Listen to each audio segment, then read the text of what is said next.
बेटियां घर छोड़ती हैं घर वालों को नहीं। इस सच का एहसास उनके पास सदा बना रहता है। बस घर के लोगों को जरा देर लगती है इसे समझने में। खिड़की के पास खड़ी सिमरन सोच रही थी कि भाई दूज आने वाली है, पर इस बार ना तो माँ ने फ़ोन करके भैया के आने की बात कही और ना ही मुझे आने को बोला। ऐसा कैसे हो सकता है? हे भगवान, बस ठीक हो सब कुछ। अपनी सास से बोली, माँ जी मुझे बहुत डर लग रहा है, पता नहीं क्या हो गया है, मुझे कैसे भूल गए इस बार। सास ने इजाज़त देते हुए कहा, कोई बात नहीं बेटा, तुम इस बार खुद जाकर देख आओ। सास की आज्ञा मिलने भर की देर थी कि सिमरन अपने पति के साथ मायके आ पहुंची, लेकिन इस बार घर के अंदर कदम रखते ही उसे सब कुछ बदला सा महसूस हुआ। पहले जहां उसे देखते ही माँ पिताजी के चेहरे खुशी से खिल उठते थे, इस बार उन पर परेशानी की झलक साफ दिखाई दे रही थी। पहले भाभी उसे देखते ही दौड़ी चली आती और प्यार से गले लगा लेती थी, पर इस बार दूर से ही एक हल्की सी मुस्कान दे डाली। भैया भी ज़्यादा खुश नहीं दिखे।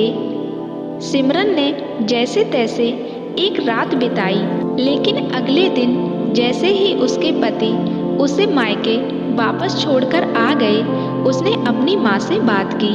तब उन्होंने बताया, इस बार कोरोना के चलते भैया का काम बिल्कुल बंद हो गया, ऊपर से और समस्याएं, बस इसी वजह से तेरे भैया को तेरे घर भेज नहीं सकी।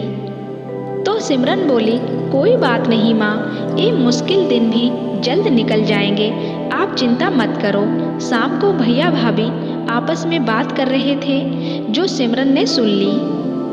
भैया बोल रहे थे कि पहले ही घर चलाना इतना मुश्किल हो रहा था, ऊपर से बेटे की कॉलेज की फीस, परसों भाई दूज है, सिमरन को भी कुछ देना पड़ेगा।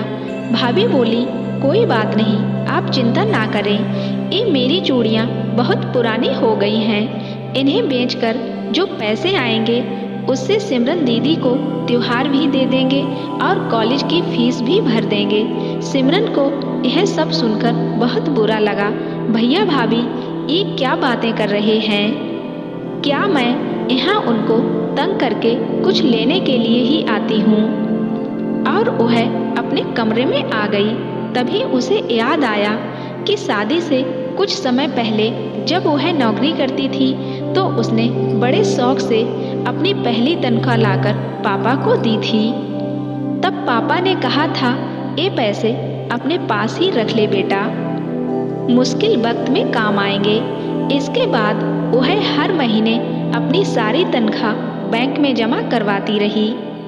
शादी के बाद जब भी मायके आई तो माँ ने उसे पैसे निकलवाने को कहा, पर सिमरन हर बार कह देती कि अभी मुझे ज़रूरत नहीं है, पर आज उन पैसों की उसके परिवार को बहुत ज़रूरत है। वह अगले दिन ही सुबह भतीजे के साथ बैंक चली गई और सारे पैसे निकलवाकर पहले भतीजे की कॉलेज की फीस जमा की और फिर घर का जरूरी सामान खरीद कर घर वापस आ गई। अगले दिन जब भैया का टीका किया गया तो भैया ने भरी आंखों से उसके हाथ 100 का नोट रख दिया। सिमरन मना करने लगी तो भैया बोले, ये तो शगुन है पगली, मना मत करना। तो सिमरन बोली, भैया बेटियां मायके शगुन के नाम पर कुछ लेने नहीं बल्कि अपने माँ बाप की अच्छी सेहत की कामना करने और अच्छा भला देखने में ही खुश रहती हैं। भैया भाभी को माँ बाप की सेवा करते देख ढेरों दुआएं देने और बड़े होते भतीजे भतीजियों की नज़र उतारने आती हैं। जितनी बार मायके की दहलीज पार करती हैं, ईश्वर से उस दहलीज की सलामती की दुआएं मांगती रहती हैं। जब मुझे देखकर माँ पापा के चेहरे पर रौनक आ जाती है, भाभी दौड़कर गले लगाती है, आप लाड़ लड़ाते हो, मुझे मेरा शगुन मिल जाता है। अगले दिन सिमरन ने मायके से विदा लेकर ससुराल जाने के लिए जैसे ही दहलीज के पार कदम रखा कि भैया का फोन बज उठा। उन्हें अपने व्यापार के लिए बहुत बड़ा ऑर्डर मिला था। वे सोचने लगे, सचमुच बहन बेटियां मायके कुछ लेने नहीं बल्कि अपनी बेशकीमती दुआएं देने आती हैं, तो बरकत भी अपने आप भीतर चली आती है।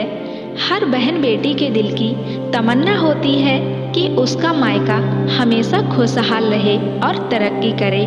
मायके की खुशहाली देखकर उसके अंदर एक अलग सी ताकत भर जाती है, जिससे उसके अपने जीवन में पेश आने वाली मुश्किलों का भी वो डटकर सामना कर पाती है। तभी भैया की आंखों से खुशी के आंसू बहने लगे और अपनी बहन को पास बुलाकर अपने गले से लगा लिया।